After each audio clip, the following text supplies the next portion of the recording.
but I'm so excited about the information that's going to be shared with you guys today. Let me just give you a background of what National Association of Real Estate Brokers is all about. We were founded in 1947 by 11 men and 1 woman they were from across the country, but they met up in Tampa, Florida.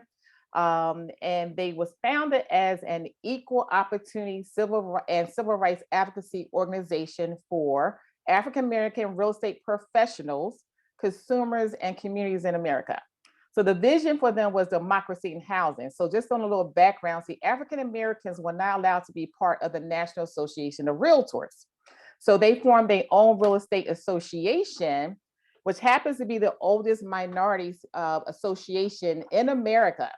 So I'm super excited to have this, be a part of this organization, because they fought to have the same rights as realtors, which eventually gave them access to the MLS. So those of you who are real estate agents know that's very important for you to do your business. And without this organization, we will not be able to do the things that we do today. So we've been fighting for democracy in housing since 1947. And we are part of the initiatives, the national level, the 2 million in 5, which means 2 million new Black homeowners in 5 years, and also the SHIBA Report.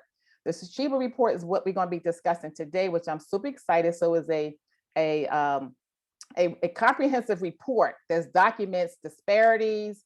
It analyzes the results, and it also gives us recommendations and solutions. And then we're going to be talking about that today, how it pertains to Delaware. So I welcome you all. Hopefully you will share this Zoom information. Eventually we want you guys to join our organization, because we have a lot going on and we need you guys to participate, become members. If you are involved with real estate in any kind of way, you should be a part of Realtors Association of Delaware. All right. Annette, is all yours. And thank you guys for attending. And hopefully you'll be just as excited about the information you're going to receive today. Annette, is all yours. Thank you, President Vaughn. We have some great speakers, as I mentioned earlier, and I'm going to give you an intro on all of them, and then they will individually come in. Our first speaker today is Councilman Penrose Hollins. He's a founding member of Canaan Baptist. We know that that is a major church here in Delaware. His resume, in comparison to many others, is very detailed, so it was very easy to figure out who we should have from Newcastle County speak to us today. He served chair of community services. He's the vice chair of executive communities, established the Newcastle County Housing Committee, the American Dream of Home Ownership. Councilman Hollins manages all legislation which allocates federal dollars to meet the county's housing needs and community service programs. He also is involved in Newcastle County Strategic Economic Development Fund, and very dear to my heart is his involvement with the youth financial literacy.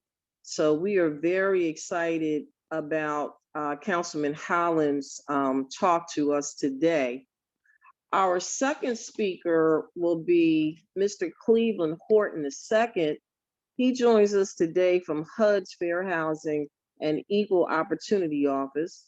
He is HUD's branch chief. Chief Horton is a believer in bettering communities, which is very much so what NAREB stands for. And throughout his career, he has become an expert in residential and commercial real estate. So I know we all can appreciate that, being that we are in the business ourselves. We also have our own Mr. Mark Edward Austin. He is a member of NAREB, and I'm going to give you some background on him. He's the owner and operator of Skyway Realty and Austin & Associates Mortgage Company. So he's very well diverse from both sides, on the real estate side as well as financing. He has served as chairman of the National Association of Real Estate Brokers Political Action Committee, as well as the first vice president of the California Association of Real Estate Brokers.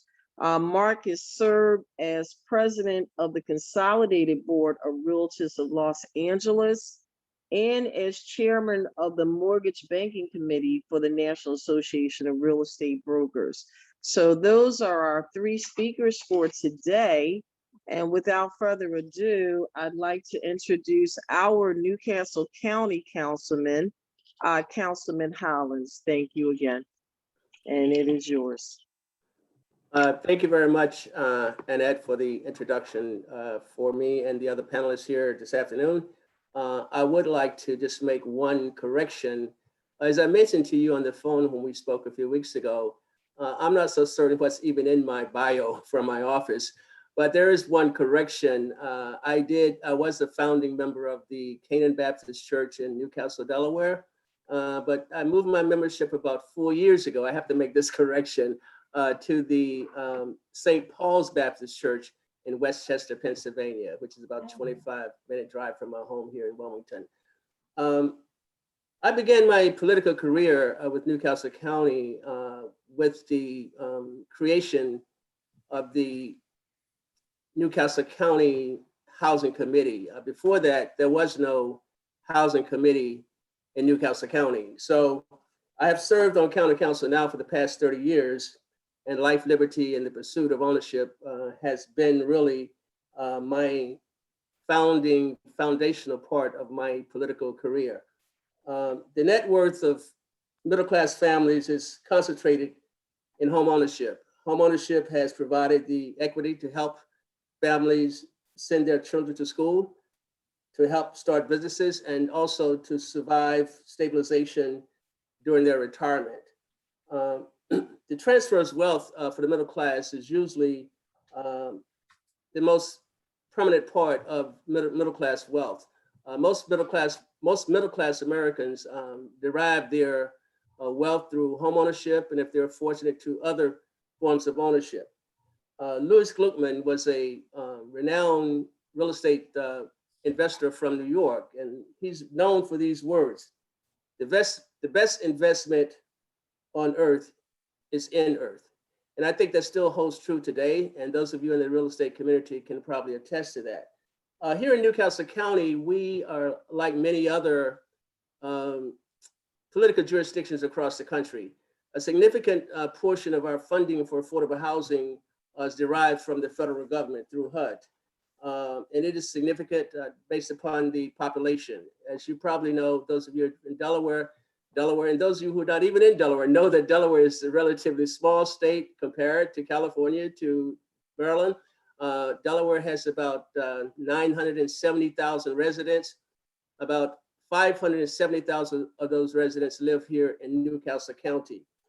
So the tradition of funding that we receive from HUD is directly proportional to the population that we have and the needs of Newcastle County.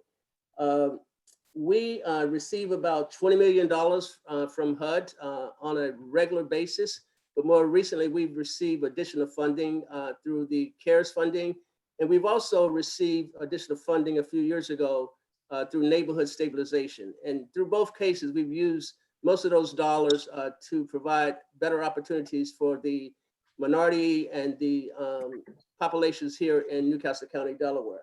I would like to talk a little bit about what we've done with the federal dollars, which is what I would call traditional, because almost all jurisdictions receive those dollars. But in addition to our federal dollars, we also have gone out to get more funding through grants from the private sector. I personally lobbied a couple of the banks here to help us with our down payment settlement help program. And we also go to the state of Delaware for additional pass-through grants to assist us with our affordable housing programs. We, like most jurisdictions, we do have a first-time home buyer program here in Newcastle County. We have a 0% interest loan up to $5,000. And of those dollars for first-time home buyers, 71% of those loans have gone to people of color. We also have the home program, which is another traditional program. And we've used those home programs in a similar fashion. For those of you from Delaware may be familiar with a community called Knollwood, which is near the Claymont area. Belvedere is pretty popular. Dunleith is the first African-American subdivision in Newcastle County that's outside of the city of Wilmington. 30 of the units in Dunleith were prepared by using the home funds, repaired, and also we sold the homes to people with less than 80% of AMI.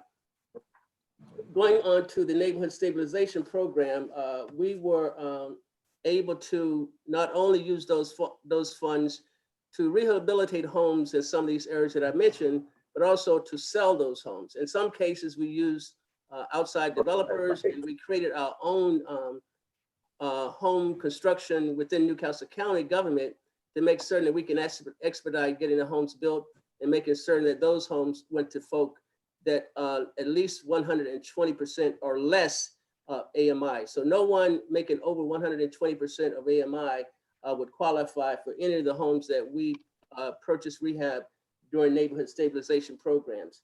What I'd really like to talk about a lot is two of the things that's very dear to my heart that did not come from the federal government, things that we have done to supplement what we get from the federal government. In my opinion, the federal government, always there's a waiting list. No matter what the situation may be, there's always more need than there are resources. I don't care if you're talking about Section 8, which you have a long waiting list, or if you're talking about any of the other federal programs, there's normally a long waiting list for these services. So I think it's critical that any government try to use their creativity to provide for housing opportunities outside of what we're getting from HUD. In this case, I would like to talk a little bit about the workforce housing program that I created in Newcastle County back in 2008, unfortunately. 2008 was just before the downturn in housing, and we had a real serious problem with foreclosure and so forth as a result of the downturn. But the workforce housing program was designed to incentivize the development community to build affordable housing, to include affordable housing in their developments. But it was a volunteer program. So the workforce housing program, even though it provided in excess of over 400 units for low-income housing, in my personal opinion, it wasn't the best approach in terms of meeting the needs of affordable housing in new construction. So within a couple of years after we got back to building homes, what I realized is that we had given the development community much greater incentive than what I thought was reasonable. We were giving developers incentives to incentivize, to make certain that they would be incentivized to build affordable housing, which meant that if a rezoning occurred and the developer has an opportunity to build 100 homes with the rezoning, we would throw in another 50 homes if he made 20% of those additional homes affordable. Well, of course, the communities pushed back on that. They felt that it was too much density coming into the suburban communities and so forth. So then what I did, I actually came forth with another piece of legislation, which we call moderate price dwelling units. And that has been, in my opinion, a successful program. And currently now we have about potential of about 400 homes, brand new homes to be built with the moderate price dwelling unit program. Now the moderate price dwelling program is not a volunteer program. It is a mandatory program. If you're going to come to Newcastle County government and ask for a rezoning that results in you being able to build 20 additional homes, then you are required. You're not asked, you're not encouraged, you are required to include 20% of those homes that you are building as a result of a residential rezoning to be affordable. And this time affordability is more in line with the realities of Newcastle County. So if you have the 20%, you have to meet that 20% threshold. 50% of the 20% would be qualified for people that are making less than 80% of AMI for this region. 50% of that 20% would be reserved for people making 65% of AMI in this region. So the other thing I'm going to talk about is, and I may be running out of time, please prompt me. I put my watch here, but I'm not paying attention, obviously. But there's one other program I want to speak of real briefly. It's really not a program. As you know, the CARES funding, which I did mention, is a result of the virus. We here in Newcastle County, at the 1st of December, we purchased Sheraton Hotel. It was a major hotel that had gone through renovations very recently. They spent a few $1 million to renovate this hotel. We were able to purchase this hotel once we realized that the Sheraton Hotel was going up for an auction. We agreed to join the auction, and we bought the Sheraton Hotel for $19 million. 2 weeks after purchasing the hotel, we opened the doors to that hotel to the homeless population. We had about 70 individuals that what we call street homeless to be the first to enter the hotel. Right now, we have about, I was just there on Wednesday of last week. The hotel has 197 rooms. We have wraparound services there. And I was there last week. We had over 200 people living in the hotel. And what was surprising to me, 100 of those people were children. So what was once the Sheraton Hotel is now called the Newcastle County Hope Center. I believe I've run over my time, so I'm going to stop there. But I did want to mention that the housing program that we have also has what we call, we created what we call a housing trust fund. So any building that goes into any commercial and not commercial, any real estate that's being built in Newcastle County for residential, there's a trust fund created. The trust fund is based upon a deposit, a contribution by the development. For every $1,000, $7 goes into the trust fund. Right now, we have over $4 million in the trust fund, and $500 from the trust fund was provided to the Hope Center to help the daily operations.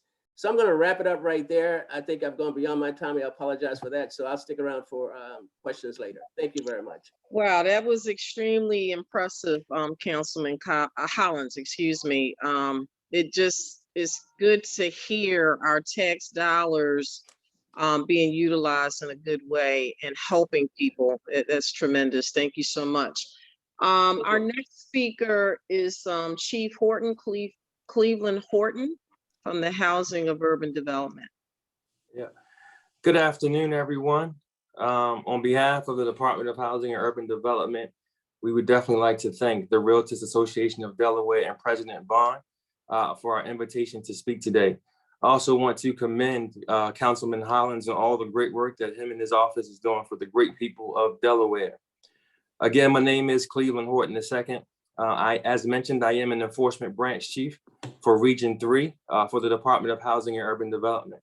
In that capacity, I do monitor the fair housing enforcement efforts for Maryland, DC, Virginia, West Virginia, Pennsylvania, and of course, Delaware. My presentation today will center around talking about two of HUD's major national priorities. Those priorities being enhancing the public awareness of fair housing rights and responsibilities. Also, our communication plans around furthering President Biden's focus on equity through executive orders. Those executive orders being preventing and combating discrimination based on gender identity and sexual orientation, advancing racial equity and support for underserved communities. Also redressing our nation's and the federal government's history of discriminatory housing practices and policies. And lastly, talking about the executive order around forming the Health Equity Task Force and equity COVID response and recovery. Every April, as many of you all know, we've deemed April Fair Housing Month. We commemorate the Fair Housing Act, the landmark civil rights law enacted in 1968. The purpose of the act was to bring an end to discrimination in housing and to eliminate the patterns of racial and ethnic segregation and economic disparities that have long existed in our neighborhoods and communities across the United States. It is time we make sure that the Fair Housing Act is more than just words, but translates into real actions that result in greater equity for everyone. We must work together to make the purpose of the Fair Housing Act a reality. This year, we are celebrating the 53rd anniversary of the Fair Housing Act at a time of unprecedented challenge, a time when we are fighting to recover from a pandemic that has killed more than 500,000 Americans in just 1 year. The COVID-19 pandemic has caused incredible hardships for people who live in cities, suburbs, and rural areas throughout our nation. But it has also highlighted and magnified many truths that we need to recognize, including truths that relate directly to fair housing and the enormous amount of work that still needs to be done. According to the Center for Disease Control and Prevention, there is a significant disparity, particularly by race, with respect to the risk of contracting COVID-19, being hospitalized, and dying from the disease. Black or African Americans are almost 3 times more likely than their white counterparts to be hospitalized and nearly 2.5 times more likely to die from COVID-19. Hispanic and Latino individuals are over 3 times more likely than their white counterparts to be hospitalized and almost 2.5 times more likely to die from COVID-19. American Indian and Alaska Native individuals are over 3.5 times more likely than their white counterparts to be hospitalized and roughly 2.5 times more likely to die from COVID-19.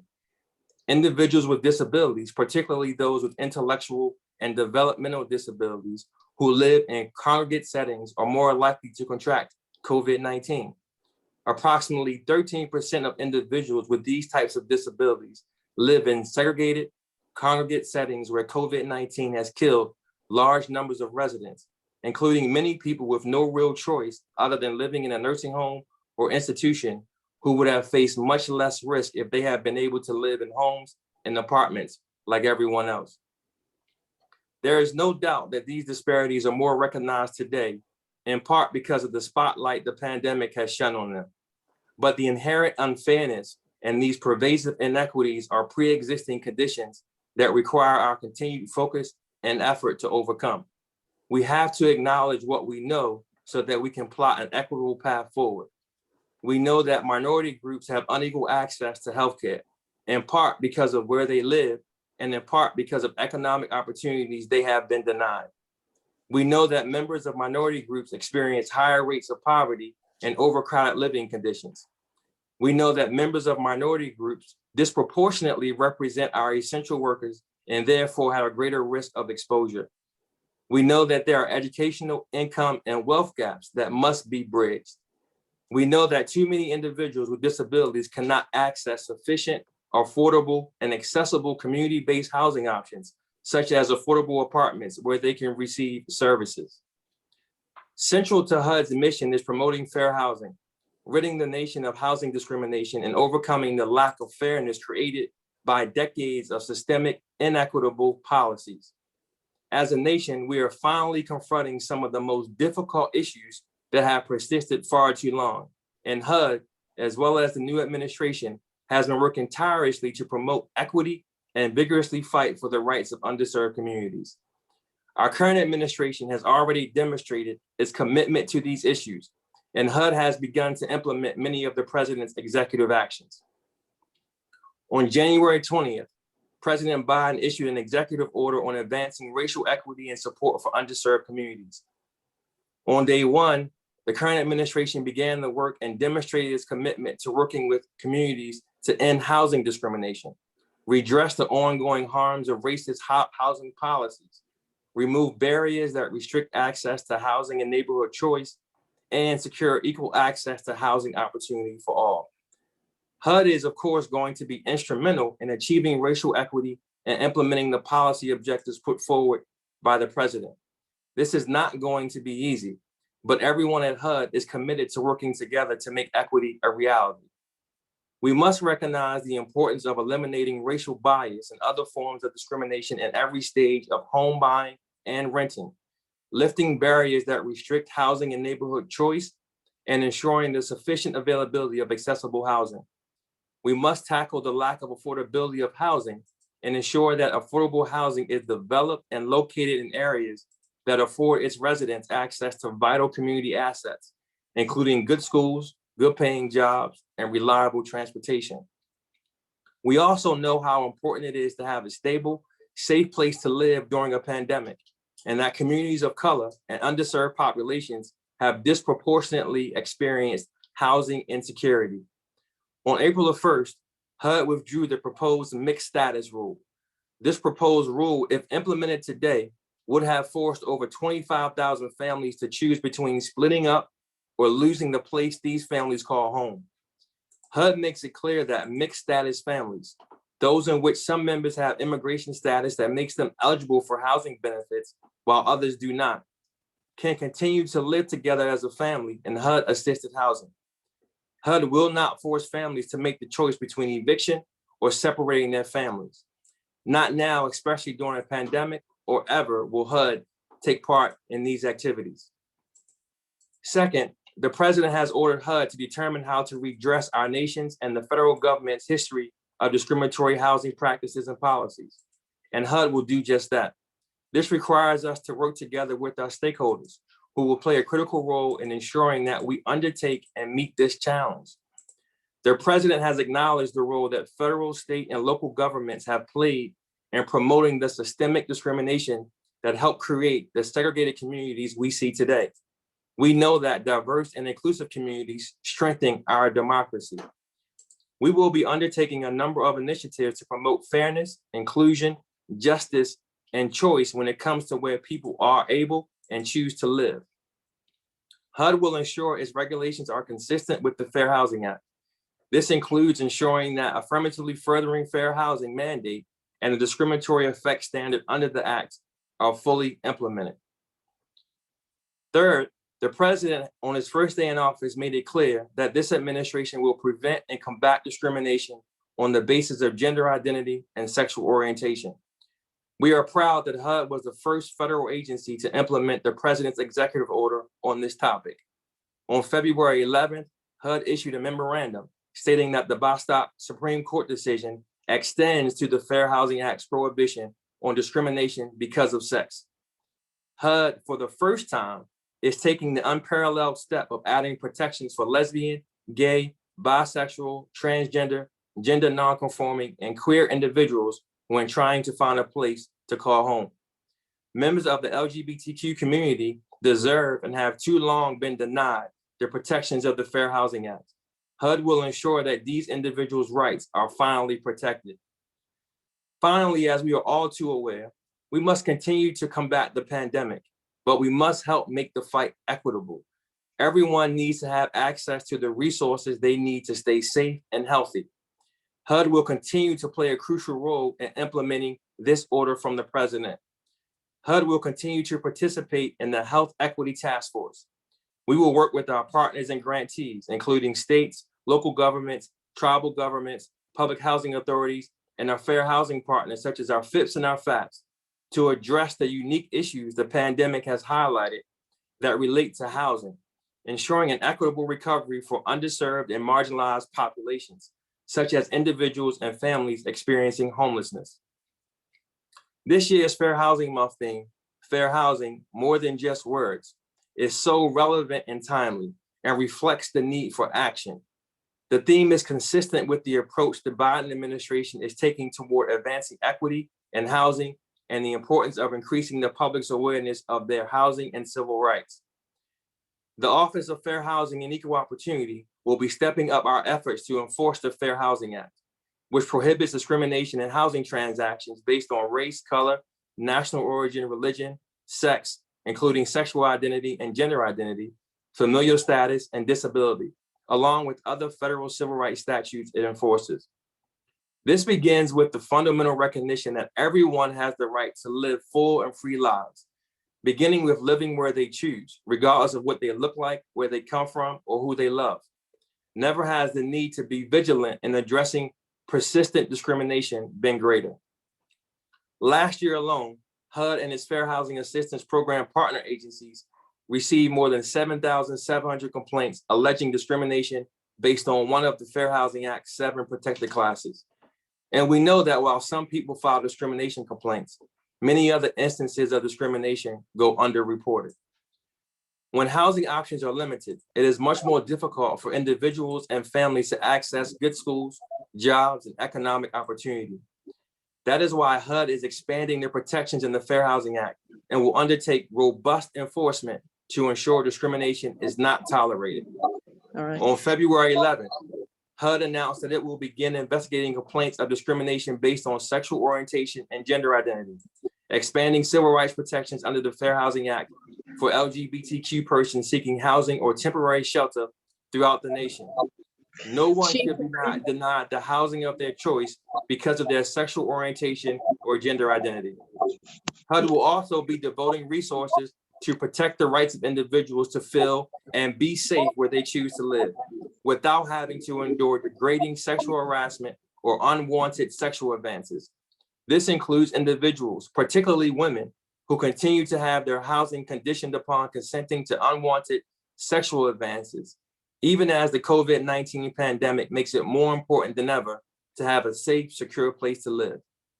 HUD is also hosting a series of training sessions for public housing agency employees, board members, residents, representatives of community organizations, and the public on what constitutes sexual harassment and what should be done to address it.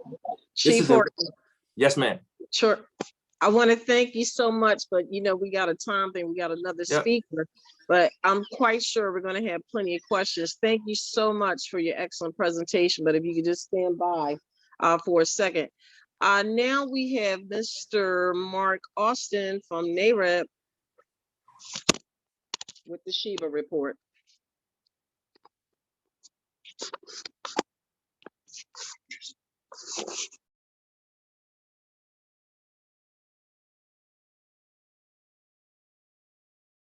Yeah, Mark, I think you're muted. Can you hear me now? Yes. Good, good. I want to say good afternoon. Really want to thank the two previous speakers that have been fantastic. They were impactful. I learned a lot from the councilman and from Ms. Horton. Their passion and commitment to what they're doing for you guys in that area are fantastic. What I'm going to do is present a truncated version of the state of housing in Black America.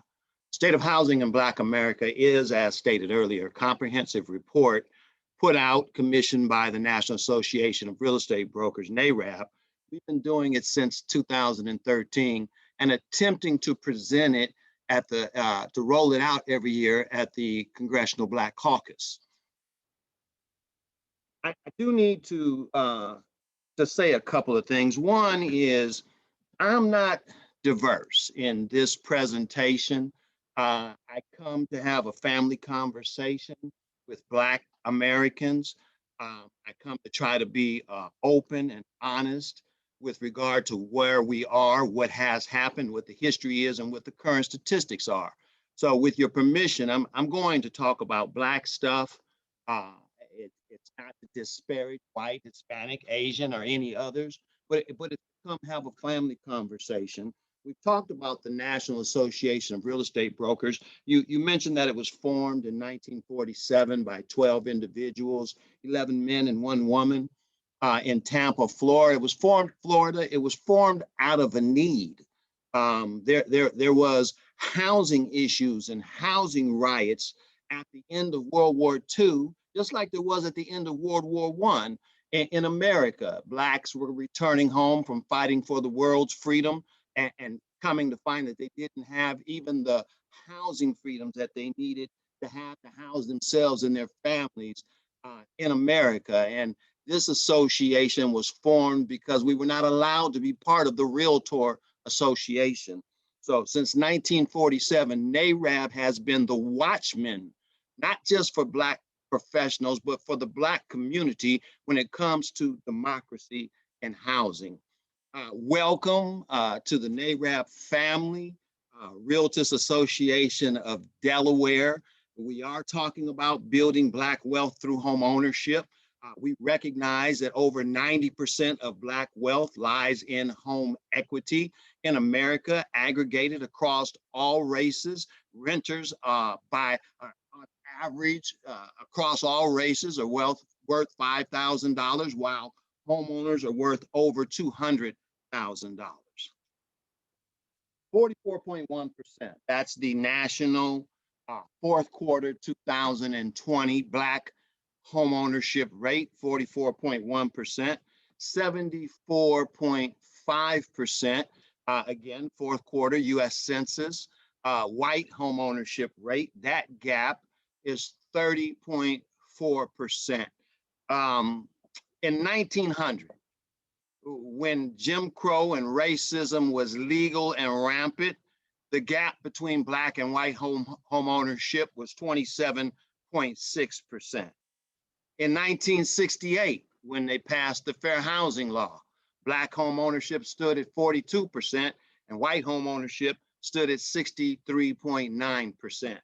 White home ownership has increased to 74.5%. Black home ownership has basically remained the same, but the gap increased. It's my contention, based on the evidence that I'm going to kind of show you, or attempt to show you, is that this has been intentional. What do I mean by intentional? What evidence is there? Public policy and tradition. Public policy, the law, municipal law, state law, county law, and federal law, and tradition, how we do things, have served to block access and severely restrict Black homeownership opportunity. Laws, ordinances, traditions, exclusionary zoning, private covenants, US government redlining, predatory housing contracts, eminent domain, racially disparate housing finance policies of today. Racially exclusive zoning. This was where, for instance, in Louisville, Kentucky, where if a block was white, Black people couldn't live there, and if a block was Black, white people couldn't live there. This was made illegal by the Supreme Court decision in 1917, Buchanan versus Worley, on the corner of Palance in Louisville, Kentucky. A Black man, Buchanan, went to buy a house and buy a land and build a house to live in from Mr. Worley. He stated in the contract that he intended to live in it. His neighbor sued. It was against the city ordinance with regard to racial zoning. And Mr. Worley sued Mr. Buchanan for specific performance. Said, you said you were going to buy this house, you have to close the deal. That was upheld by Louisville. It was upheld by the state of Kentucky. It was overturned by the United States Supreme Court. And for all intents and purposes, this zoning, which was used in most cities and counties in the United States, was made illegal. It continued, but it was illegal and it began to go away. What took its place was private covenants. When the landowners sold the land to potential developers, they put a covenant into the contract, which then ran with the land, that said the property could never be sold, no matter what was built on it, or occupied by members of the Negro race, with the exception of handyman and domestic workers. This was made illegal by the Supreme Court when Black family Shelley bought land in Louisville, St. Louis, Missouri from Kramer, and a neighbor several blocks away sued and said that it was against the covenant that was on that land for that family to move into that house. That case was upheld in St. Louis, upheld in Missouri, and overturned by the United States Supreme Court. And then, of course, we all are familiar with, have heard of the government redlining. The Federal Housing Administration, our federal government, institutionalized racism in housing through redlining. They in 1934, trying to come out of the Great Depression, the federal government recognized there was a catastrophe, there was a tragedy in the country. White home ownership had got down to 50%, and they started a new program, FHA, to provide liquidity to banks so that they could loan money and the banks could sell that money and reloan it to bring back mortgage liquidity and keep the American dream alive. But then they authorized the Homeowners Loan Corporation by the Federal Reserve Bank, was authorized to map every city in the country for risk. And we got these maps. It doesn't matter whether it's Philadelphia, whether it was the West Coast, whether it's the East Coast or the West Coast, like this map of Oakland, or whether it was the South, whether it was New Orleans. These maps were used for mortgage accessibility throughout the country. The legend shows you the green areas are all white new subdivisions. The blue areas are all white older subdivisions. The yellow areas are mixed race neighborhoods, and the red areas are predominantly Black neighborhoods. This is a piece of an appraisal during that period. And you can see in the middle section, that's a blue area. And if you look down, it says no Negroes, no relief families, and that mortgage availability was ample. In the third section, it's a mixed race neighborhood. Negroes are 1% of the neighborhood, and the mortgage availability was limited. What does that mean? HUD at that time made a 85% loan to value loan. In other words, the borrower in the blue neighborhood or the green neighborhood will put down 15% and get an 85% loan. In the yellow neighborhood, they made a 15% loan to value loan. So the borrower had to put down 85% and could get a 15% loan. And of course, in the red neighborhood, there was no financing available. What happened based on the lack of mortgage availability and for Black people in the Black neighborhoods, those Blacks that wanted to buy a house had to go into a private contract, usually with the white existing owner. And they did that through what were called land contracts. And generally the seller sold them at an inflated price, averaged 22% above what the market value was. It was like a rental agreement that did not transfer title until it was completely paid. So if there were any issues, if someone changed their mind, if there was a financial bump, then the people were evicted just like tenants, and the seller then resold to the next party with the same type of inflated terms. In the city of Chicago, this was prevalent, and several $billion were lost in wealth to Black families. Eminent domain. Eminent domain is interesting. It's when the government takes your land for the public good. The 1949 Housing Act and the 1956 Interstate Highway Act decimated Black neighborhoods through urban renewal. Here in Los Angeles, they built the 110 freeway right through the middle of the Black neighborhood. They built the 10 freeway and separated the middle-class Blacks from the less well-doing Blacks, and decimated our Black business community. In some neighborhoods, in some cities, especially in Florida, they built highways and didn't provide exits or entrances to business areas in Black neighborhoods or Black towns, and those towns suffered catastrophic financial demise. Then we have the Fair Housing Act of 1968, previously spoken by by Mr. Horton. The Fair Housing Act of 1968 is actually Title 8 of the Indian Civil Rights Act of 1968. Sometimes it's good to have some additional information as to what was happening. I mean, what was going on in 1968? John Carlos and Tommy Smith raised their hands in protest, ruined their careers at the Olympics.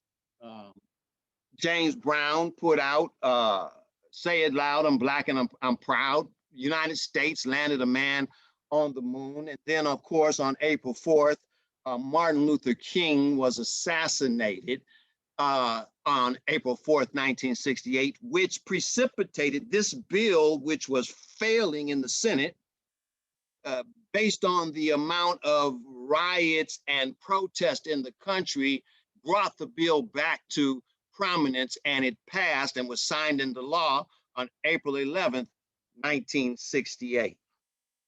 This bill, the Fair Housing Act of 1968, Title I, prohibits interference with federal troops. We had issues around the country where they were stopping the fire departments from getting to burning buildings. And so this prohibited interference with federal troops that were coming in to quell the insurrections.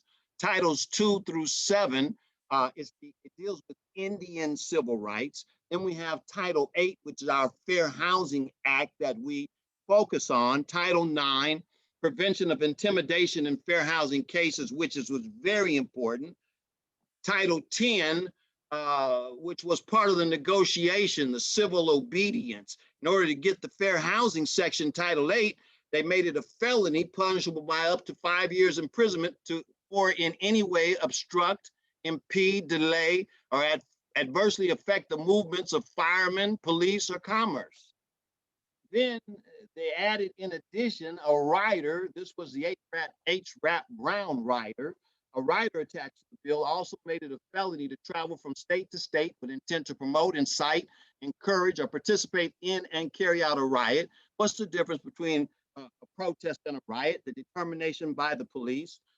We had at that time, obviously, people like Martin Luther King and others who would go from state to state to help organize protest and civil disobedience to try to push forward civil rights laws. And this was an attempt to stop that. And then they added in June the Omnibus Crime Bill and Safe Streets Act, which funded $50 million to local law enforcement agencies to deal with riot control, which was the beginning of seeing the military type vehicles in urban settings in Black neighborhoods to keep control. It should be unlawful to refuse to sell to or rent after the making of a bona fide offer, or to refuse to negotiate for the sale or rental of, or otherwise make unavailable or deny a dwelling to any person because of race, religion, sex, familial status, or national origin. That's the impetus of the Equal Rights, the Fair Housing Amendment. In 2018, on the 50th anniversary, the Economic Policy Institute on February 26, 2018, had a report that says no progress for Blacks on home ownership, unemployment, and incarceration in the 50 years. Then we have today's disparate housing finance policies. What do I mean by that? When you have some statistics in America, 2 years ago, most recent data I can find, the average incomes of Asians is $91,414, whites 70,727, Hispanics 51,747, and Blacks 43,946. When the average family net wealth for Black families is 3,600, and for white families 147,000, that's 40 times more wealthy in terms of family. When the average FICO score for whites is 734 and for Blacks is 677, then you design a housing finance system that prices loans and determines interest rates based on FICO score and down payment. You have an inherently, whether it was meant to be, disparate housing finance system. If the average Black buys a house 5% down, 2.25% is added to the price of that loan for Fannie and Freddie. If the average white FICO score with 5% down, it's only 0.5%. Why is this egregious? Because there was no such thing as this prior to April 2008. In the Housing Economic Recovery Act of April 2008, risk-based pricing was born to save a failing Fannie Mae and Freddie Mac. We understand that they were failing then. The American taxpayer loaned them $191 billion. They've paid back the $191 billion plus $103+ billion in addition that has not gone into any housing programs, but gone directly into the federal treasury. It's time to eliminate these and go back to what we used to do. There was no trouble for Fannie and Freddie until they started trying to act like Wall Street. What does this do? On the average loan of $250,000, the white borrower pays $1,250 for it. On the average loan of $250,000, the average Black borrower pays 2.25% or $5,625 or $4,375 more than his white borrower. Why is this egregious? Because prior to 2008, if you had a 674 FICO or 720 FICO, you were approved, you got the same financing and the same price. What this does is you're already putting 5% down. So now you don't have any more money. So what they do is raise the interest rate, and you end up paying tens of thousands of dollars more for your house than the same borrower that's white. And there's no analytics that show that the 674 borrower is not going to perform any worse than the 734 borrower. In my opinion, fair housing as it's currently constructed in the home ownership arena just ain't fair. We had 246 years of slavery, 103 years of Jim Crow, and then we've had 53 years of fair housing, 249 years of a head start. And I tell you what, a good head start beats fast running. If I give you enough of a head start, I don't care how fast I run or how much I do, I cannot catch you. Let me give you some current statistics for your area. In the United States, last year, there were 9,325,241 new mortgages, refinances, seconds, purchases, it doesn't matter. Whites, 6,012,506 mortgages. Hispanics, 890,260 mortgages. Blacks, 516,405, and Asians, 499,980. The Black approval rate is 48.53%. The denial rate for Black applicants is 27.04%. For white applicants, 15%. The denial rate's almost twice that for Blacks, it's almost twice that of whites. And the pure approval rate, 48.53%. The white approval rate is around 66%. What happens when your approval rate is below 50% is it gets out in the community and people stop trying to buy. They don't want to be told no. And what happens in our community is we're working, we have some level of success and we want to show our success, and we'd love to buy a house, but we don't want to be turned down. So we go buy a non-appreciating asset like a car, as opposed to an appreciating asset like a house that has succession and generational wealth capabilities. Now in Delaware, in your state, smaller state, total population, this is US Census July 1st, 2019. So you may have a little more, maybe slightly different. Total population, 973,764. In the state, whites are 61.7%, Blacks are 23.2%, Hispanics are 9.6%, Asians 4.1%. Your mortgage production, total mortgages, 31,121, whites 20,800, Blacks 3,785, Hispanics 1,436, Asians 1,111. The Black approval rate in Delaware is higher than the national average for the state, 53.9%. White approval rate 65.84%, big disparity. The white denial rate in the state is 14.93%. The Black denial rate is 23.32%, which is actually better than most states. Blacks are 23.2% of the population, but only received 11.8% of the new mortgages. That's pretty normal. We get about half of what our population is. Whites exceed their population. Everyone else exceeds their population. We underperform by about half. It took 7,365 Black family applications to achieve 3,692 new mortgages. What that is a whole lot of failed escrows.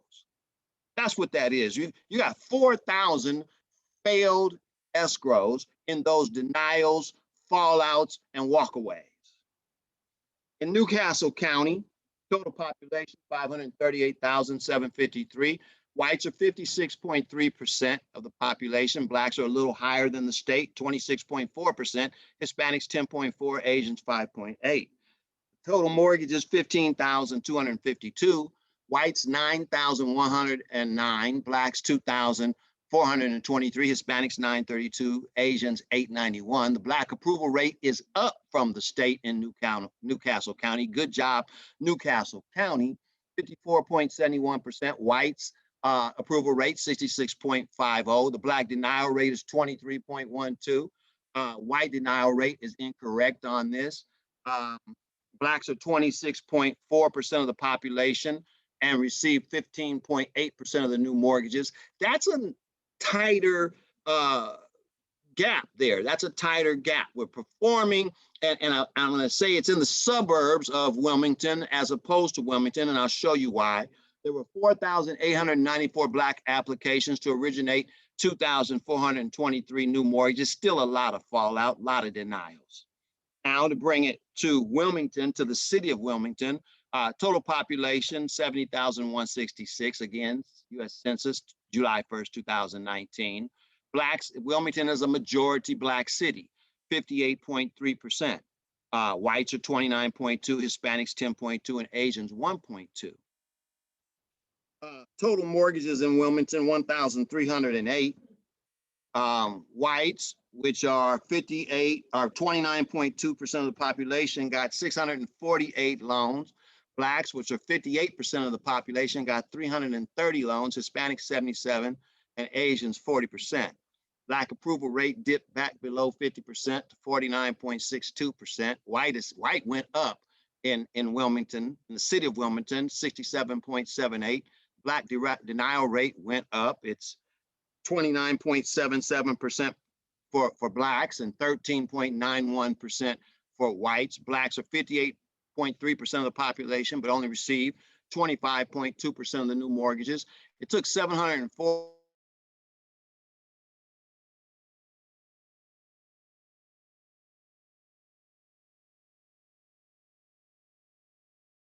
Black family applicants.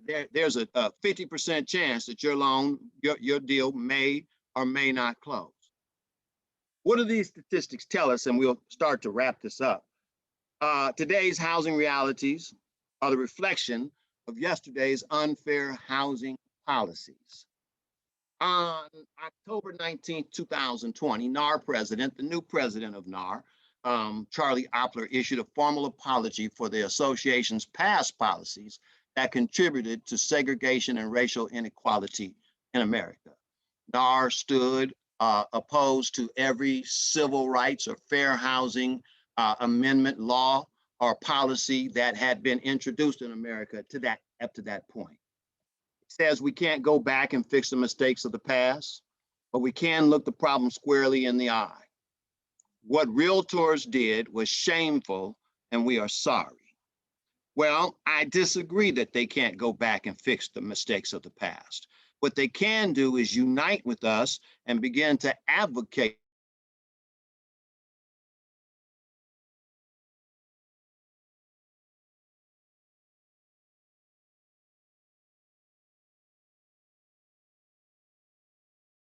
You went out on us, Mark. for positive. Hello? Yeah, you're back with us. Okay. Where did you, I'll just. You said that you think that they need to advocate with us. That's where we are. Okay, then I got you. Thank you. So then we need to advocate for positive, affirmative, assertive programs and initiatives targeted, not designed. I used to have designed in there, but targeted to increase Black home ownership. The reason I put targeted is because there's been active opposition to Black home ownership. There's been targeted laws to decrease or prohibit Black home ownership. And so we need to change that and target laws and initiatives and policies to increase Black home ownership. These are some of what NARAB is adopting as its 3 main issues going forward, things that we're going to advocate for. We're in support of a lot of stuff like the American Dream Down Payment Assistance Act. But in terms of what we are advocating, a national restorative justice housing fund. What is that? That's a down payment assistance fund, not a loan. That's federally funded. If we are able to federally fund these tranches and pots of money for other stuff, 1, 2, 3, 10 billion here and there, we can take 10 billion and stick it into a national restorative justice housing fund targeted to those whose grandparents were born in America, those Blacks whose grandparents were born in America. Down payment is the biggest deterrent to being able to buy a house. The second thing is to reform the school loan calculation for mortgage qualifying. This school loan calculation, 87% of Black college students have to have federal school loans. It said that the amount of school loans retards their opportunity and ability to buy a house for 10 years as compared to their white peers. This school loan calculation has become more restrictive than less restrictive as time has gone on. It used to be that if you could get a 2-year deferment, then we did not have to use a payment in your debt to income ratio for qualifying. Now there's no longer a 2-year deferment available. While a 2-year deferment is still the guideline, we can only get 1-year deferments. And so they're requiring us to use 1% of the balance towards your payment. So if you owe $60,000, I've got to use $600. If you went to school to be a lawyer, you probably have a $150,000 worth of school loans. I got to use $1,500. It retards the opportunity for Blacks in a large percentage to buy a house. The last thing is eliminate loan level price adjustments, what I call the poor pay more fee adjustments. It has to be noted that prior to April 2008, there was no such thing as a loan level price adjustment. If you were approved, you had access to the same pricing as every other approved person, whether your FICO score was 620 or whether it was 812. Maintenance of status quo is the overwhelming social construct. How it has been is how it's going to always be. Our goal here is to educate us to what has truly happened. That education should motivate us to take some actions, and those actions should be advocacy. This is political advocacy, and it's going to take all of us, both at the municipal level, at the state level, at the county levels, and at the federal levels to change the direction that this is going. And at the end of this, I want to say our lives begin to end the day that we become silent about things that matter.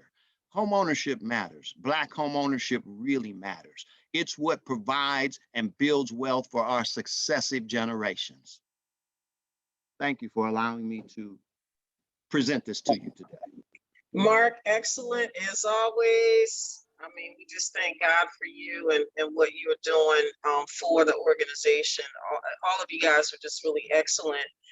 We do have some questions in the chat, and anyone, please feel free to put any questions or comments in the chat. Take advantage of this. Are doing us the honor in being a part of this advocacy day. One of the questions in the chat, this is for you, Councilman Hollins. You're also the councilman to our past regional vice president, Harris Corbett. He's on with us today. He says, why is there no first-time homebuyer programs in the city of Wilmington? There are several in.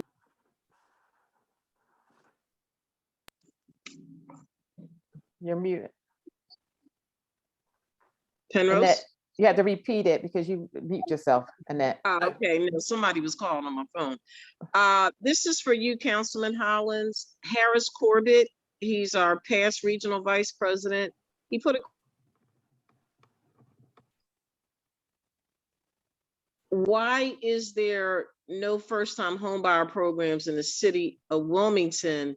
There are several in New Castle County, but none in Wilmington.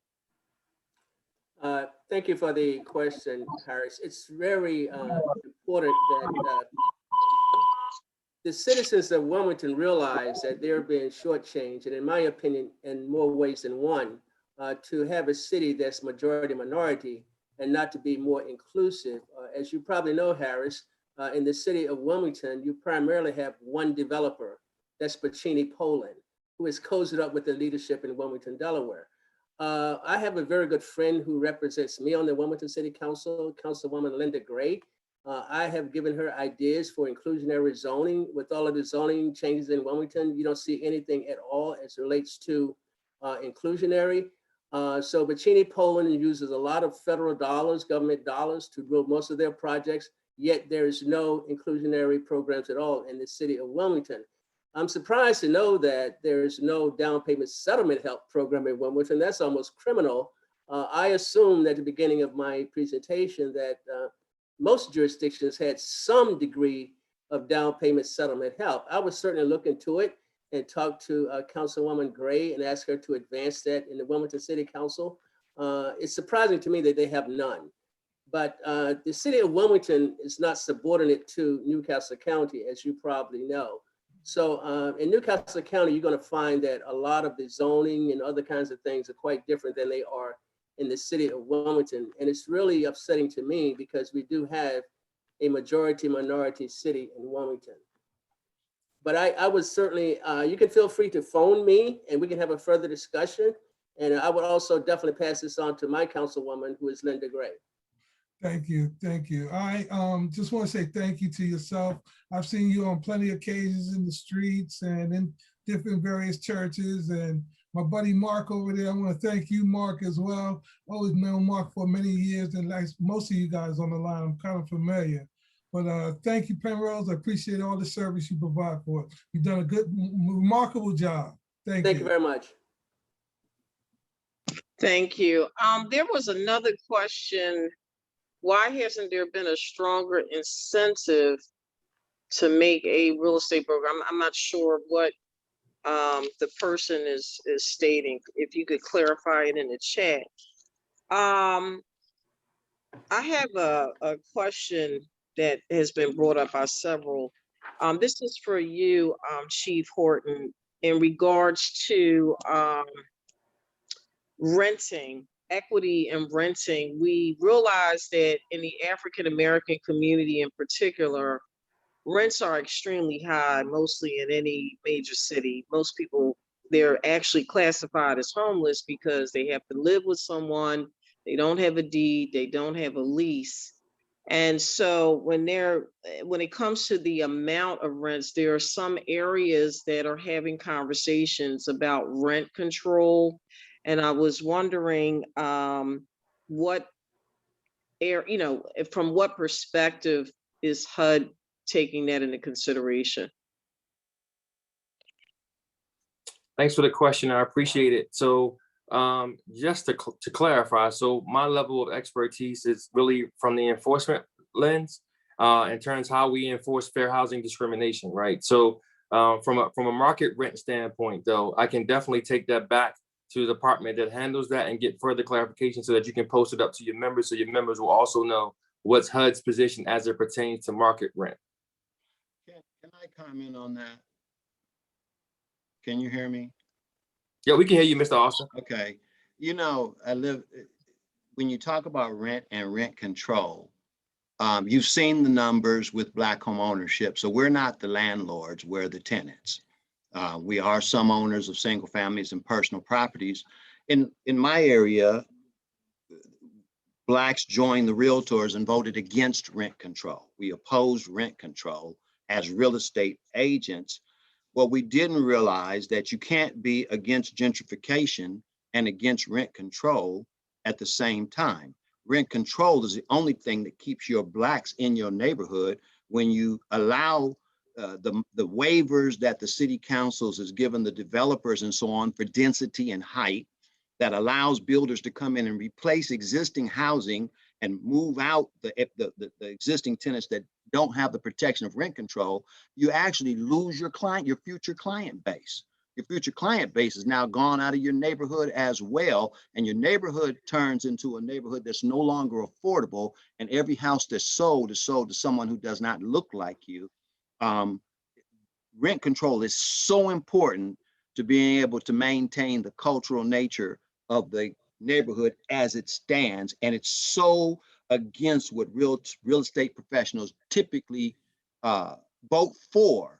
But as Black real estate professionals, we got to look at this data and start to protect our neighborhoods and our future client base with regard to our own well-being. Point well taken, Mark. We also have a question. This is for you, Chief Horton, I'm sorry.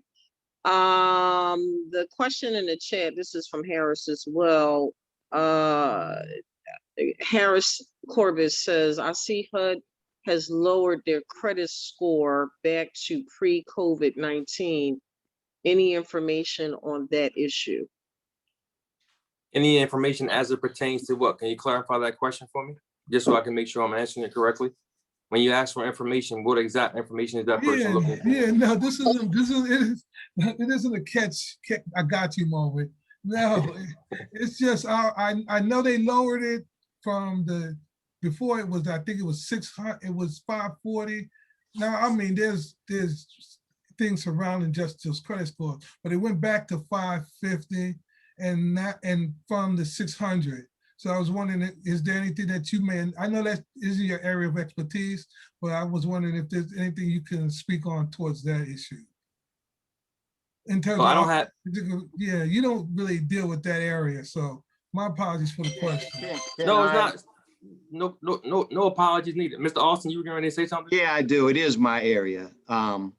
And Harris, HUD has never changed their credit score requirements.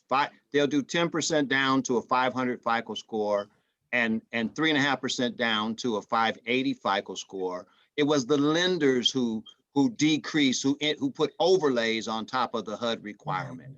HUD's requirements have been the same, but as the restrictions and financing have begun to be lifted, and the reservations, then lenders are starting to expand back to their normal client base. HUD's requirements have never changed.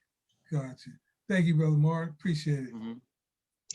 I also have a question that was sent to me, and this is for you, Councilman Hollins. You mentioned about affordable housing, and I heard the conversation what you and Harris had about Wilmington versus Newcastle.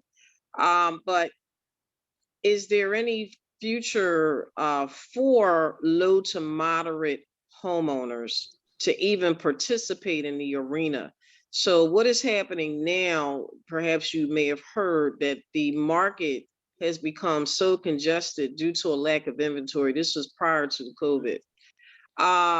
Those who don't have enough money in reserves, they can't even successfully bid. I mean, many of these reserves, you got to have 20 to 50,000 just to participate. And just wondering if there has been any thoughts in regards to creating opportunities for those individuals in the future. I cannot speak for the city of Wilmington. I think that's where there's a major deficit in homeownership opportunities. And what concerns me, continues to concern me, even after the downturn in the real estate market, where you had investors coming into the east side of the city of Wilmington, which is primarily historically a Black neighborhood. People who grew up here would tell you stories about when they grew up on the east side of Wilmington. Investors during that time would come in and buy essentially a block as people were losing their homes before they could get enough money to even get to the bank to even fill out the paperwork to even be considered for a loan. I think what needs to happen in Wilmington is what I said earlier, is that I will talk to my councilwoman who's relatively new to the city, and she's been very forthright in trying to really address a lot of the issues. But Wilmington is a complete different animal. I mean, Newcastle County is not perfect by a long shot, but we're so far ahead of Wilmington in terms of affordable housing, especially in a city where you don't have a lot of inventory that's diverse. So if you're familiar with Wilmington, you'll see what Wilmington really is, but you don't see any movement that I would see as satisfactory in providing home ownership at different price points to make certain that everyone has an opportunity to live in every neighborhood in the city of Wilmington. The purpose for the legislation in Newcastle County that I had my colleagues to adopt was the moderate price dwelling units. As I said, any new development in Newcastle County, and you got a rezoning, that means that you're going to get more housing units than you would have before the rezoning. That's the only reason why a developer has a rezoning, is in order to get more density on that 20 acres or whatever.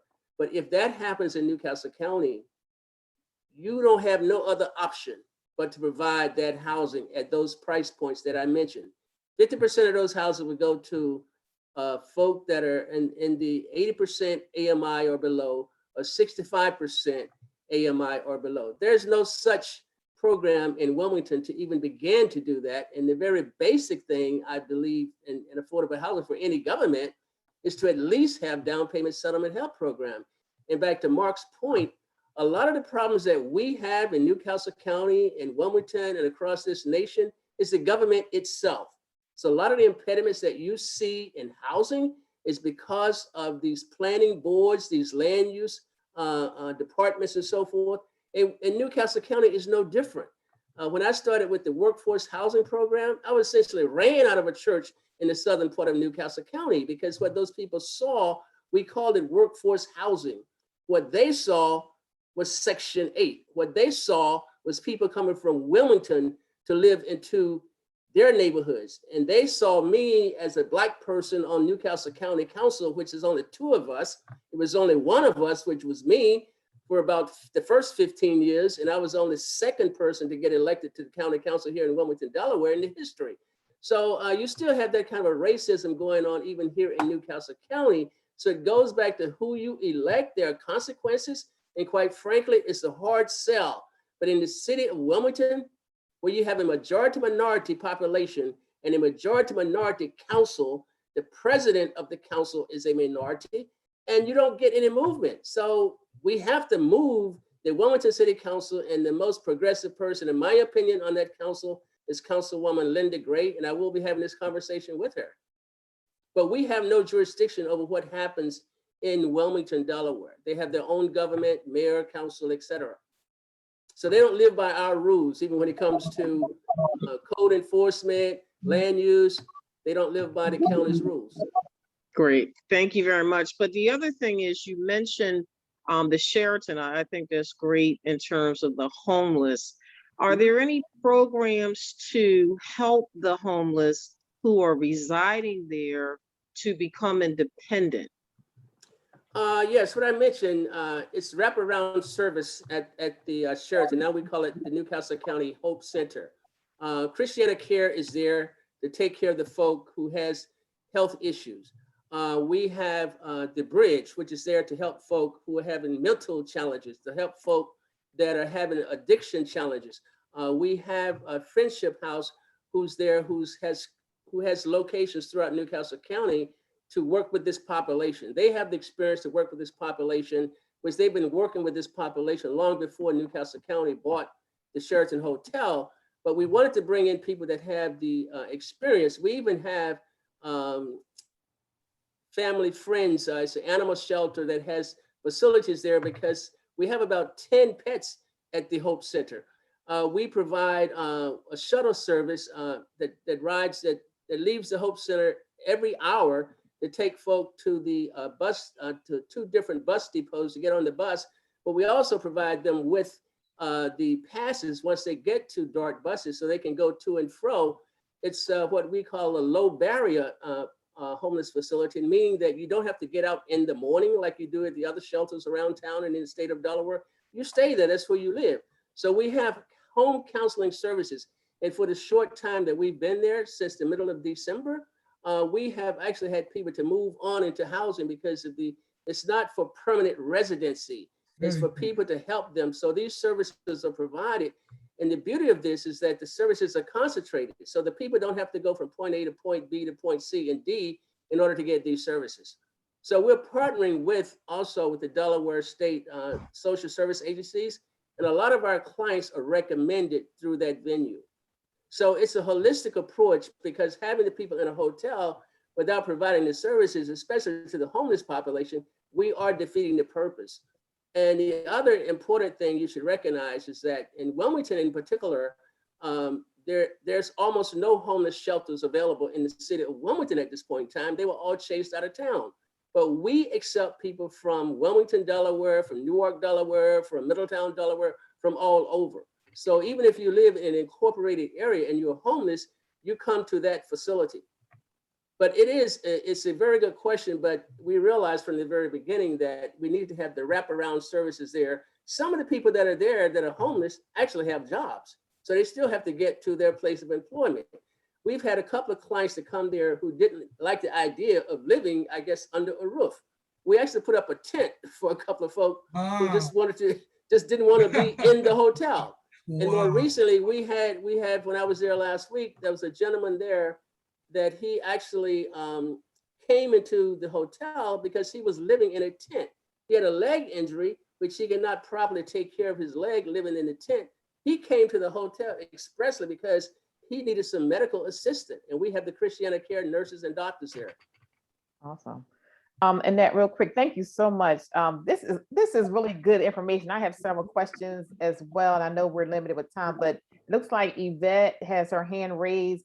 And I just wanted to point out there that some people may be driving. If you want to unmute yourself to ask a quick question before we have that option as well. But Yvette, do you want to ask your question real quick before we end this Zoom call?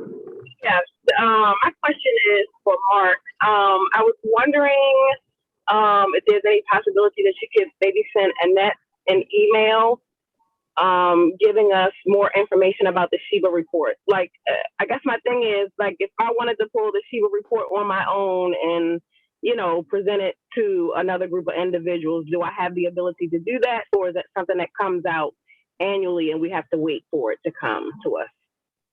The answer to that is if you go to the NARAB website, www.narab.com, that every SHIBA report is available since 2013. And so you can grab each one. The history is important. Each SHIBA report is built on the last one. So they're all there. And feel free. It's right there in the website. Okay, thank you, sir. Okay, so I have a question or concern, and I think this may be addressed for Chief Cleveland and Mark. As we're dealing with, you know, discrimination and redlining, some of our challenges is in reference to these appraisals. We've been noticing, of course, I see Mark is laughing on me with that. So yeah, how do we challenge the appraisers who are continuing to redline and devalue their properties in certain areas? I'm actually facing one today that the appraiser has appraised the property value $50,000 less than the purchase price, and we sent additional comps to support. He indicate not in the neighborhood, but actually it is in the same neighborhood. He indicated it's separate community and the houses, you know, were rehab and so forth and so on. But how do we fight something like that? How do we challenge the appraisers? Because the appraisers are tough on African-American property values. And this is actually in the city of Wilmington, and I know there's different pockets of Wilmington and things of that nature, but I'm challenging this appraiser at this moment in reference to why he didn't use certain comparables. He used comps that were over 6 months old. And even though there are some adjustments for newer comps, his comments were not in the same community or neighborhood, and they're like 2 blocks over. They're actually closer to some of the comps that he did use. So how do we challenge these appraisers to change the way they're appraising our property values? So I want to give Mr. Horton an opportunity if he wanted to comment first, and then I've got a pretty good comment for that. So what I will say is that HUD is actively engaging in conversations around the appraisal issue. We do understand that, especially in minority communities, that many of the minority communities are devalued, right? And there's a significant difference between even in the same community, where if you're a minority and you're in the house and you happen to have pictures up and people come to do an appraisal of your house, then there's a high probability that you may have a lower appraised value based off of the perception of who lives in the house. So we are actively having conversations in terms of how to address that. Now, I'll tell everybody, if you feel as though your clients have been victims of discriminatory appraisals, to contact HUD. But I'll also say, recognize that we are a federal governmental agency, and that our response is not typically going to be within the time frame that you need it to be for that particular transaction, unfortunately. And we recognize that, but we are actively engaging in conversations around how to address the current appraisal issue that we have and how to fix the system, right? Because it's not just a singular community problem. It is an appraisal issue across the board. And you see that in, again, most minority communities throughout our country. So we are trying to figure out how do we address this ever escalating appraisal issue. So thank you. This is a policy issue that NARAB is squarely in our purview. A little bit of history. Prior to 2008 and the Housing Economic Recovery Act, we used independent appraisers. You could have a relationship with an appraiser as a lender in your neighborhood and order the appraisal. He would come out. We had a lot of Black appraisers, a lot of older guys that knew the neighborhoods and knew the value. Well, we had this downturn, this recession that they said was because Black folks got loans that they didn't deserve. And we got some new rules, the homeowners home valuation code of conduct, which was the result of a lawsuit from a guy in New York against the state of New York and Fannie Mae, and they adopted a new rule. That new rule is that there would be appraiser independence. And that independence meant that they established these appraisal management companies that you now have to deal with the appraisal management company, and they hired a bunch of appraisers. What happened with the result was the price went up to the consumer, and the amount the appraiser made went down. And so a lot of the old Black appraisers quit. They refused to work that way. And so we got this new group of out of the area appraisers who work for pennies on what the dollar used to be, who have no idea of what your neighborhood is, the value to it is, and they're inexperienced, and they come in your neighborhood, they already are scared to be there. They don't see any value in your neighborhood. They hurry up and do the appraisal and get back out of town. In order to rebut the appraisal, now that's not every case, but that's the most of the cases. I think that every appraisal in a Black neighborhood has some bias. So in order to rebut the appraisal, and you've got to provide comps to the AMC, who then gives it to the appraiser, who only has an allegiance to the AMC and none to the community and no accountability because he doesn't get business from the neighborhood that we work in. It is a problem. FHFA has a request for comment out right now for disparities in Black and minority neighborhoods with regard to value. I had an appraiser recently conditioned for chip and peel and paint on the windows. He conditioned for other things. The house had just been rehabbed. The place had just been painted, you know, and he conditioned for these things. He was scared to go in the neighborhood, so he took pictures off the internet, old pictures. That happened, and that's happening all over the country. I want to say to you, you're probably not going to win. You're asking the person who did the appraisal to change his mind. We're working on so that. You're probably not going to win. It's probably going to come in at the value that he brought it in. Your only chance is to eliminate and pay double for an expensive appraisal to get another evaluation from someone who may not have that same bias once you're sure of your value. If you're sure of your value, then you have to fight for it, but it's a battle that we lose 90% of the time. So let me ask all of you guys on the, how do we do something on a local level to start bringing awareness of what's going on in the industry? Because I know things are happening on national, like Cleveland just mentioned that you could file a complaint, but half the complaints are not even viewed or looked at in a timely fashion. And it's like we're spinning the wheel that we have these issues and either the manpower is not available to address it. But is there something that we can do on a local level, whether it's through our Congress, local Congress people, through your direction, Cleveland, if you oversee the state of Delaware, is there something that can try to give us some kind of possible recourse or attention? Let them know we are watching you. Let them know here's a complaint. It may not be the official change in the law, but we are watching you, because at the end of the day, these are people's opinions, and we're fighting to change people's opinions, because like you're saying, they see pictures on the wall when they go out to appraise. They look at your name and realize that the house is gonna be vacant. They look at your name and see that that's a Black name or what have you. How do we bring them attention to start changing their behavior? And you know, because we've been dancing around this for years, as you can see, but there's nothing for us to have someone to advocate for us on a local level. That's what's happening in our neighborhoods. So how do we do that? Can I just say something real quick? This is Christopher Sample out of Philadelphia. I put in the chat my email. Sister, can you send me your email address? We're having a hearing next week in front of City Council on just this. How do we get City Councils involved in this process? So please, we would love to hear from you. We're looking to hear from African Americans that have had experience, even in other cities, other states, because we're trying to make the case that we should be involved as a local government. We should be involved in this process because it hurts the taxpayer, it hurts the resident, and ultimately it hurts the city because the city does not get the adequate tax dollars that it should for something that's devalued, right? And also too, it changes the neighborhood, even in a gentrification standpoint. So please send me your email, and I think it's Mark from NAREP. Send me your email because we would love to be able to talk to y'all about this. The hearing is the 26th, it's via Zoom. So if you just please be a part of the hearing and just tell your story.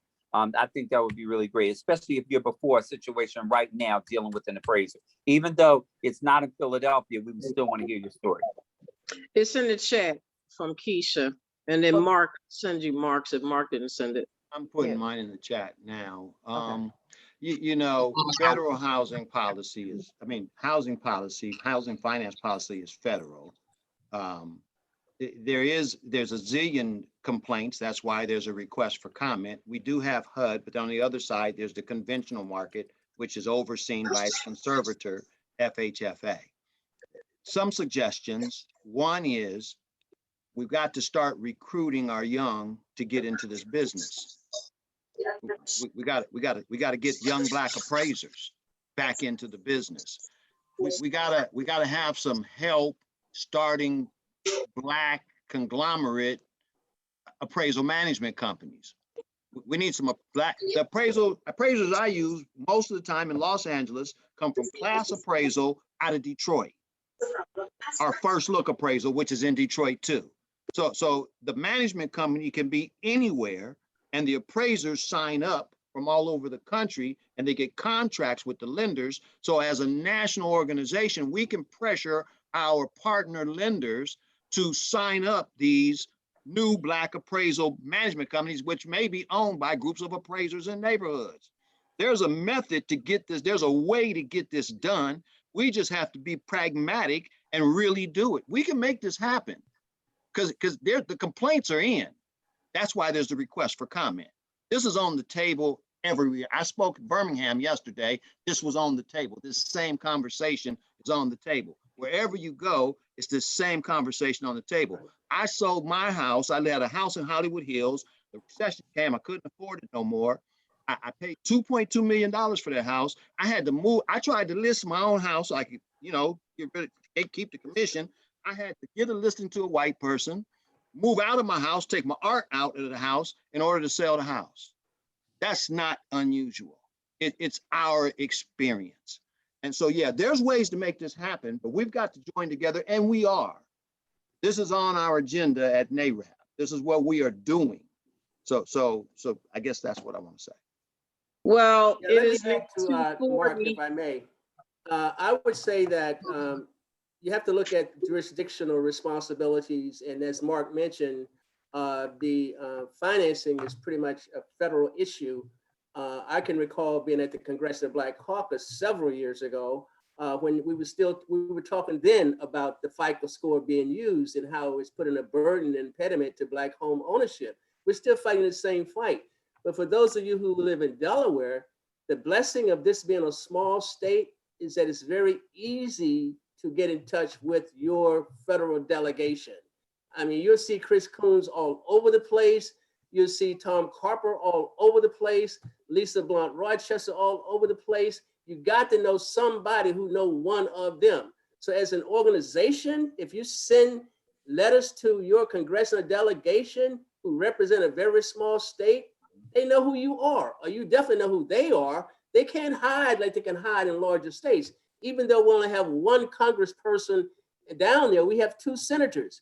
We only have one congressperson down there because we have less than 1 million people living in this little doggone state. So make certain that they're representing us and make sure you send them your concerns on your letterhead as your organization. As an organization, I think you're going to get much more done than individually or an individual incident.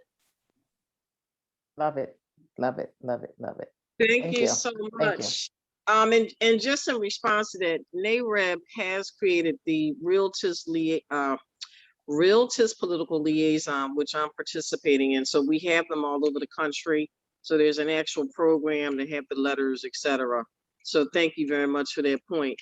Madam President, as we're about to wrap up, I want to thank you all so sincerely. Mark, I mean, you are just extremely dedicated to NAREB.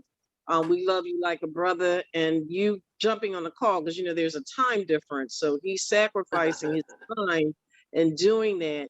We want to thank Councilman Hollins. Thank you so much for your excellent information. It will grow us, it will help us, and we hope to help your constituents as well as our own. And also Chief Cleveland Horton II, thank you so much for your integrity, your knowledge about the real estate industry, your enforcement regarding sexual harassment, which we know happens. I'm a property manager as well. So we really appreciate everything that you're doing. And Madam President, if you could close us out.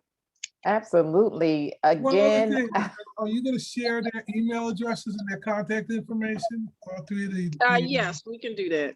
Okay. We'll send it Yeah. out. and I would like, if Mr. Austin, if you can send us a copy of that presentation, if it's possible, pertaining to Delaware, that'll be great as well. So I want to concur with Annette Collier to thank you guys for participating on our Political Advocacy Day. This was phenomenal. I feel energized. You educated me, you motivated me, and darn sure we're going to be advocating for Black home ownership. We got to bridge the gap, and knowing that we are the first state, the home of our president, Biden, and that we're small, where we can now start making some noise locally. And we will be sending out those letters to start making changes in Delaware. Maybe we can be used as the template, you know, in reference to how they make change in other states as well. So I'm excited about being in contact with you guys moving forward. We got your contact information down. Look out for us because we probably will be reaching out to you for more assistance on how to get things moving here in Delaware. We appreciate you guys for participating, and please continue for the rest of the week of the events that we have in celebration to Realtist Week. Tomorrow we will be volunteer, about 4 of us will be volunteer for the food pantry for Alpha food pantry service in the morning. And then we have Thursday, we have, Yvette, wait a minute, my brain just went fried up a second. So Thursday we have the movie The Banker, and we're going to be yes. and we'll be partnering with the region with that. And then on Friday we're going to look at the presentation for bid for assets. Absolutely. And don't forget, Saturday we have Ask the Lender Zoom. So that means invite everybody you want to invite over to our Zoom on Saturday. Ask the lender questions you want to know, how lenders process, the way they process, what some of the challenges that you face with lenders, how we can improve the whole experience for the real estate agent in addition to the home buyer. And so Ask the Lender will be Saturday from 10 to 12. So we want you all to join and make sure you invite everybody. Again, thank you so much. Sorry we went over our time, but this was very exciting. And I appreciate each and every one of you guys for participating. And our panelists, thank you, thank you, thank you, and thank you. Annette, thank you for a good job of getting the people on. Thank you, guys. Yeah, thank you. Thank you, everybody. Thank you. Thank you. All right. Bye. Thank you. Bye-bye. Thank you, Councilman. Yes, sir. Thank you. All right, take care. I'll be Thanks. sending you an email soon. All right, very well. Thank you. All right.